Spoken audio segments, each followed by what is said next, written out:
Hello, welcome to Chronicle Live on Twitter and on Facebook, joined by Lee Ryder. He's just going to give us his instant reaction to what he's just seen there.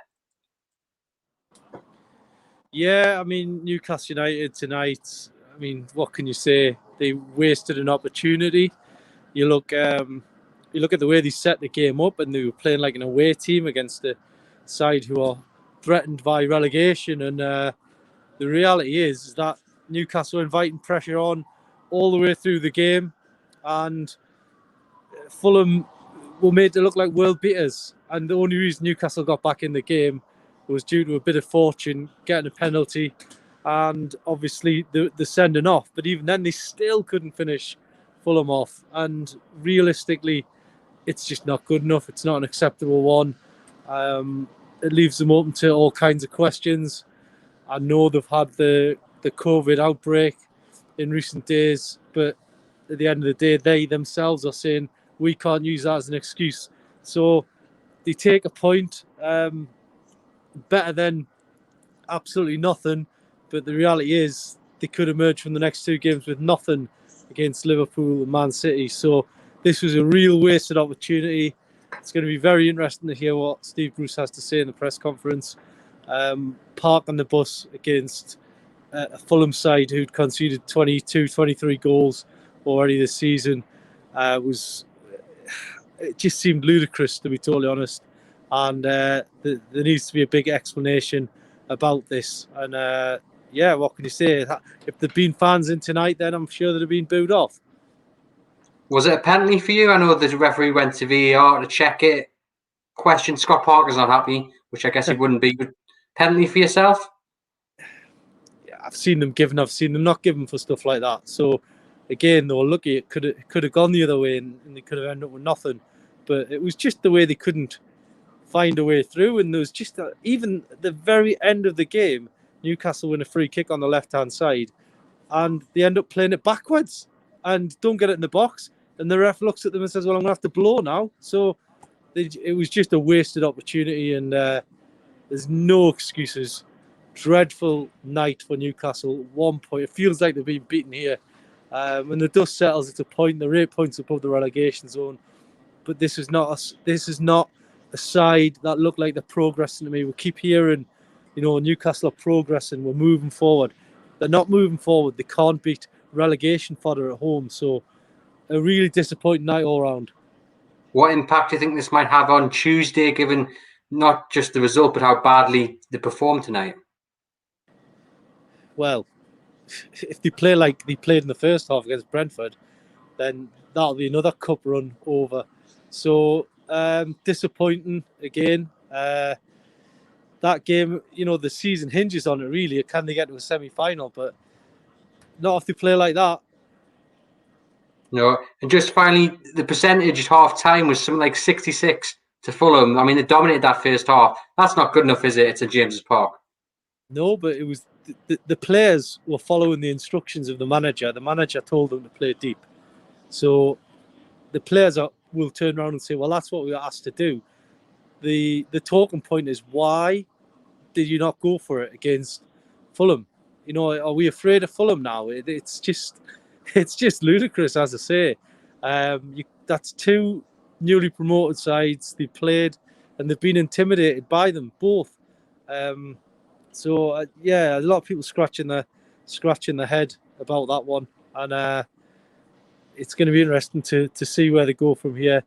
If you have got a couple, I can probably take a couple more questions because we can see the manager down on the sideline. So his press conference is not due to start yet. So if you've got questions. Were you surprised at how Newcastle didn't push on after that penalty? Because I can't really remember a proper effort that they had after that penalty was given. Yeah, I think that full half hour to have a go at 10 men, a team who were struggling and asking questions of themselves. It was there for them, but they just didn't take it. To be totally honest with you, Fulham looked like the side that were going to go on and win it. They looked stronger. They were carrying the ball out of defence, could have had a penalty later on. Look, really disappointing. Newcastle have picked up a point, but you do fear the next couple of games. You mentioned in your match report about had the fans been in, I mean, they would not have enjoyed that. They haven't enjoyed it sitting at home or following our live blog. They would not have enjoyed that if they'd been watching it in person here at St James's Park. Look, I think it's very clear. I mean, I was looking at, there just seems to be some kind of notion that the manager isn't being asked questions in press conferences about the style of play, and there's this notion that everybody's in some kind of like click and just not painting the pitch how it is. You cannot use words stronger than abysmal, words stronger than dreadful. That's what it was out there tonight. So look, a lot needs to be improved. I said in my match report that had been booed and jeered off the field, and I have to be totally honest, the manager would be under immense pressure if the crowd weren't here today. There's no doubt about it. You mentioned in your match report that I think somehow Stipus's formation. What did you feel he got wrong today? Just that it was a, how can I describe it? I think you go into a game against Fulham and you need to get on the front foot straight away, start breaking them down, get right in the faces, and they stood off.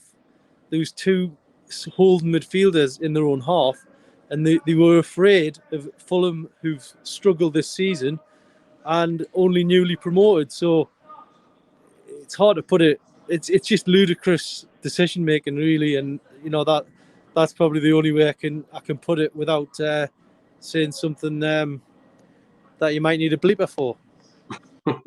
And just finally, I mean, I suppose the positive, if you're going to find one, is the fact that a point is better than a defeat. But other than that, you're struggling to find anything else, aren't you? You're always going to take a point when you're behind, but to be totally honest, it feels like a defeat. They've been very fortunate in a lot of games this season. They were lucky at Wolves.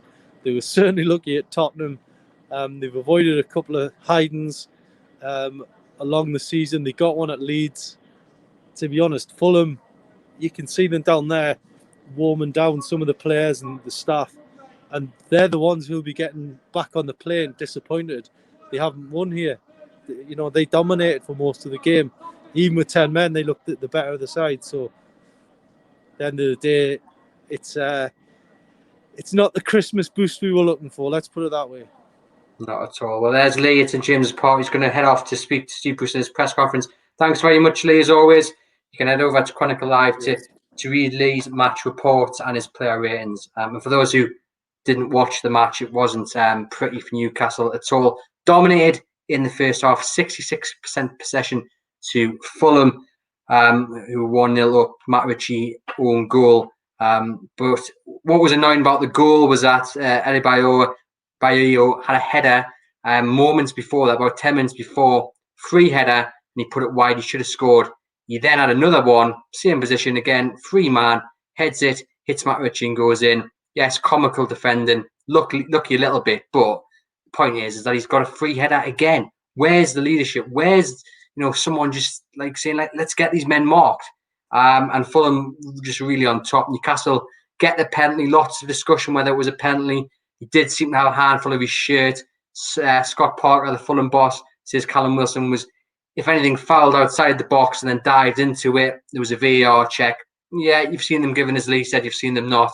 Callum Wilson put it away. And, I mean, where would Newcastle be without Callum Wilson? At least we've got someone up top who can put the ball away when he gets the chance. And yes, when people in the comments saying, thank goodness for VAR, where would Newcastle be this season? Probably without VAR.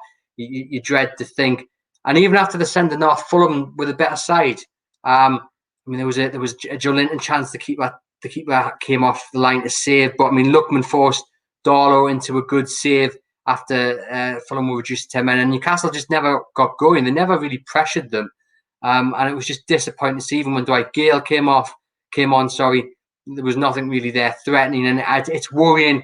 It's worrying against a side that is one of the favourites to go down. More so, it's worrying when they are actually down to 10 men, and Newcastle just failed to take advantage of that. You would have thought with a quarter-final against Brentford on Tuesday, players would have been busting their guts to say to Steve Bruce, like, I want to be in this side that could potentially get Newcastle to a semi-final. And it was just look, I mean, you can read Lee's player ratings online. I haven't seen them yet. I'm going to read them with interest, but you just struggle to really pick out a man of the match. I mean, Callum Wilson gets to the goal, so there you have it.